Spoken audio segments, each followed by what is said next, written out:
இது பார்த்தீங்கன்னா 1974 வந்த தினமணி நியூஸ் பேப்பர். இந்த மாதிரி பழைய நியூஸ் பேப்பர்ஸை ரெக்கார்ட் பண்ணி வைக்கிறதுல என்ன பர்பஸ் இருக்கும்னு நீங்க நினைக்கிறீங்க பிரதர்? அப்போ நடந்த விஷயங்களை நம்ம தெரிஞ்சுக்க முடியும். சரி, நிறைய விஷயங்கள் மறைக்கப்பட்ட விஷயங்கள்லாம் இருக்கும், அதெல்லாம் இந்த மாதிரி ஓல்டு நியூஸ் பேப்பர்ல இருந்தால் நம்ம தெரிஞ்சுக்க முடியும். நிறைய நியூஸ் பேப்பர் கலெக்ட் பண்றதும் நான் ஹாபியா வச்சிருக்கேன். இது 1974 வந்தது. பேட்டர்னே வித்தியாசமா இருக்கு. இன்னைக்கு நியூஸ் பேப்பர் பார்த்தோம்னா இங்க பார்த்தோன்னா தினமணியோடது டைட்டில், அந்த தினமணி பேர் வந்து இங்க கீழே கொடுத்துருக்காங்க, தலைப்பு செய்தியை வந்து மேல கொடுத்துருக்காங்க. ஆனா இன்னைக்கு இருக்க பெரும்பாலான நியூஸ் பேப்பர் என்ன பண்றாங்கன்னா மேல செய்தி போட்டுறாங்க, அதுக்கப்புறம் கீழே தலைப்பு செய்தி போடுறாங்க. இப்போ இன்னும் சொல்ல போனா முதல் பக்கம் ஃபுல்லாமே இப்ப அட்வர்டைஸ்மெண்ட்டுக்காக மட்டுமே ஆயிடுச்சு. அப்பெல்லாம் முதல் பக்கத்துல பேரை போட்டு கீழே அட்வர்டைஸ்மெண்ட் ஃபுல் பேஜுக்கு போட்டுட்டு அதுக்கடுத்துதான் வந்து இது பண்றாங்க மார்க்கெட்டிங்காக. எடுத்த உடனே இந்த நியூஸ் ஹெட் நியூஸ் படிக்கிறதுக்காகவே அந்த காலத்துல ஒரு கூட்டம் இருக்கும் டீ கடைகள்லாம். இதோட தலைப்பு செய்தி பார்த்தோம்னா மின்சார வெட்டு 75% உயரும். மின்சார வெட்டுனா மின்வெட்டு சொல்றாங்க. மின்வெட்டு. ஸோ இன்னைக்கு நம்ம வந்து மின்வெட்டுனா மறந்து போயிட்டோம். நம்ம வந்து மின்வெட்டுனா என்னன்னா அந்த அளவுக்கு மின்வெட்டுன்ற வார்த்தையே நியூஸ் பேப்பர் விலையை பாருங்களேன். 8 பக்கம் உள்ள நியூஸ் பேப்பர் 25 பைசா. அந்த காலத்துல 1974 25 paisa. Widest and read Tamil daily Dinamani வந்து அப்ப ரிலீஸ் பண்ண செய்தி. அதே மாதிரி வேற என்னெல்லாம் செய்தி போட்டுருக்காங்க பார்க்கலாம். இதுல அப்ப காமராஜரை பத்தி நிறைய நியூஸஸ் இதுல இருக்கும். சிக்கிம் மன்னர் டெல்லிக்கு திடீர் வருகை. சிக்கிம் மன்னர் ஆட்சி காலத்துல அப்ப சிக்கிம்ல மன்னர் ஆட்சி தான் அப்ப இருந்ததுதான். ஆமா, சிக்கிம் வந்து இதுல இந்த செய்தி பார்த்தோம்னா இதுல சிக்கிம் மன்னர் டெல்லிக்கு வருகையும் போட்டிருக்காங்க. அதாவது சிக்கிம் வந்து இந்தியா வந்து பிரிட்டிஷ் ரூல்ல இருந்தாலுமே சிக்கிம் வந்து ஒரு தனி மன்னராட்சி கீழே தான் இருந்துச்சு. அதுக்கப்புறம் லேட்டரா தான் இந்தியாவோட இணைக்கப்பட்டுச்சு. ஒரு முக்கியமான தகவல், பலுசிஸ்தானில் பாகிஸ்தான் விமானங்கள் குண்டு வீசியதில் 800 பேர் சாவு. ஆக்சுவலா பாகிஸ்தான்ல இருக்க பலுசிஸ்தான் பிரச்சனை இன்னைக்கு வர காலத்துல இருந்தே இருந்திருக்கு. இப்ப உள்ள பாகிஸ்தான் பிரச்சனை இப்ப ஸ்டார்ட் ஆனது இல்ல, அது அந்த காலத்திலே ஸ்டார்ட் ஆனதுதான். பலுசிஸ்தான் பிரச்சனை அப்ப இருந்தே இருக்கு. அதாவது இன்னைக்கு ஒரு பொலிட்டிக்கல் நகர்வுல அரசியல் தலைவர்கள் இருவேறு அரசியல் தலைவர்கள் வந்து கருத்து தெரிவிக்கிறாங்க. இப்போ சிஎம் ஸ்டாலின் வந்து ஒரு கருத்து வைக்கிறாங்கன்னா அதுக்கு மறுப்பு கருத்து எடப்பாடி பழனிசாமி எதிர்கட்சி தலைவர் ஒன்று தெரிவிப்பாரு. ஸோ இது ரெண்டுமே வந்து நியூஸ் பேப்பர்ல வெவ்வேறு, ஒன்று ஃப்ரண்ட்ல வரும் இல்லை பேக்ல வரும், கான்ட்ராஸ்டா வெவ்வேறு இடத்துல வரும். அதே மாதிரியே பார்த்தோம்னா அன்னைக்கு காலகட்டத்தில் பார்த்தோம்னா 1974 ஜூன் 26 தமிழ்நாட்டில் மொழிவெறி இல்லைன்னு காமராஜருக்கு முதல்வர் கருணாநிதி பதில் தெரிவிச்சிருக்காரு. அதாவது இது என்ன நியூஸ் தெரியல, ஃபுல்லா படிச்சா தெரியும்.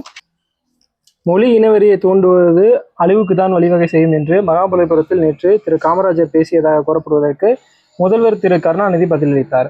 இதெல்லாம் படிக்கவே கஷ்டமா இருக்கு ஆக்சுவலா. தமிழ் அந்த காலத்து தமிழ் அவ்வளவு கஷ்டமா இருக்கும். இல்ல ஓகே தான், பட் கொஞ்சம் எழுத்து வடிவமே வித்தியாசமா இருக்கா, வித்தியாசமா இருக்கு. இனவெறியை திமுக தூண்டி வருவதாக சென்னையில் கேரள மந்திரி திரு கோவிந்தன் நாயர் பேசியதை முதல்வர் ஆட்சேபித்தார்.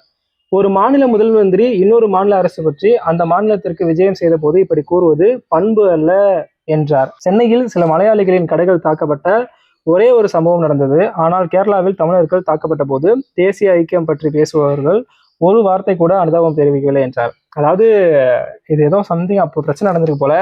சென்னையில வந்து மலையாளிகள் சிலரோட கடைகள் வந்து தாக்கப்பட்டிருக்கு. ஸோ அதுக்கு வந்து தமிழ்நாட்டுக்கு வந்த கேரள முதலமைச்சர் கோவிந்த நாயர் அப்ப இருந்தவர் வந்து இந்த மாதிரி பேசியிருக்காரு. ஸோ அதுக்கு பதில் சொல்ற மாதிரி அப்ப இருந்த முதலமைச்சர் கருணாநிதி பதில் சொல்லியிருக்காரு. பின்னாடி பக்கமே பார்த்தோம்னா காமராஜர் அதுக்கு ஒரு பதில் சொல்லியிருக்காரு.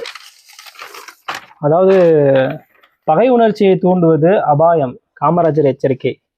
மொழியின் பெயராலும் இனத்தின் பெயராலும் நாட்டில் பகைமை உணர்வை தூண்டுவதில் படிக்கவே கஷ்டமா இருக்கா.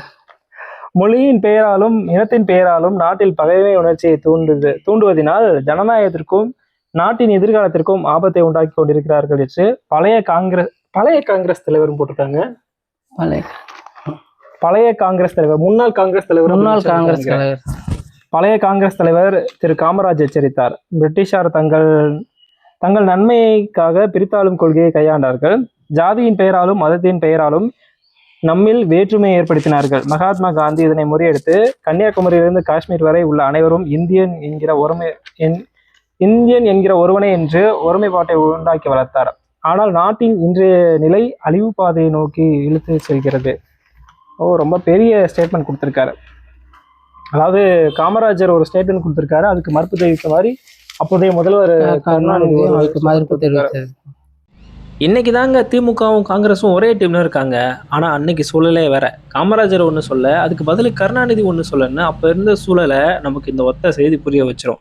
இந்த நியூஸ் என்ன சொல்லுதுன்னா, அதாவது தமிழ்நாட்டுல எப்பயோ தமிழ்நாட்டுல சில மலையாளிகளுடைய கடைகளை வந்து அடிச்சு உடைச்சிருக்காங்க. அதை பத்தி ஒரு காங்கிரஸ் மீட்டிங்ல கேரள முதல் மந்திரி பேசும்போது தமிழ்நாட்டுல இந்த மாதிரி மொழி இனவெறி இருக்குன்னு பேசியிருக்காரு.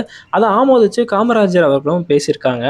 ஸோ இதுக்கு பதில் தெரிவிக்கும் விதமா அன்றைய முதலமைச்சர் கருணாநிதி தமிழ்நாட்டில் வந்து மொழி இனவெறி கிடையாது அப்படின்னு விளக்கம் கொடுத்திருக்காரு. மொத்தத்தில் காமராஜருடைய ஸ்டேட்மெண்ட்டுக்கு இவர் வந்து பதில் சொல்லியிருக்காரு. அதுதான் இந்த செய்தி. இதுல இருந்து நம்ம புரிஞ்சுக்க வேண்டிய விஷயம் என்னன்னா, இந்த மொழி இனம் இதை பேஸ் பண்ண பாலிடிக்ஸ் வந்து இன்னைக்கு நேத்து வரல. இந்தியா உருவான காலகட்டத்தில இருந்தே இது இருக்க தான் செய்யுது இப்போ வரைக்கவே. ரேடியோ அதே மாதிரி அட்வர்டைஸ்மெண்ட்ஸ் எல்லாம் பார்த்தோம்னா பிளாக் அண்ட் ஒயிட்ல இருக்கு நிறையா. இப்போ வர அட்வர்டைஸ்மெண்ட்லாம் ரொம்ப கலர்ஃபுல்லா இருக்கு. ரேடியோ நிகழ்ச்சிகள்லாம் கொடுத்துருப்பாங்க. ரேடியோவில் எனக்கு என்னென்னலாம் சொல்ல போகிறாங்க, திருநெல்வேலி சென்னை ரேடியோ, திருநெல்வேலி ரேடியோ, அதோட நிகழ்ச்சிகள் எல்லாமே அதில் வரும். எம்ஜிஆருக்கு கருப்பு கொடி, திருச்சி ஜில்லா.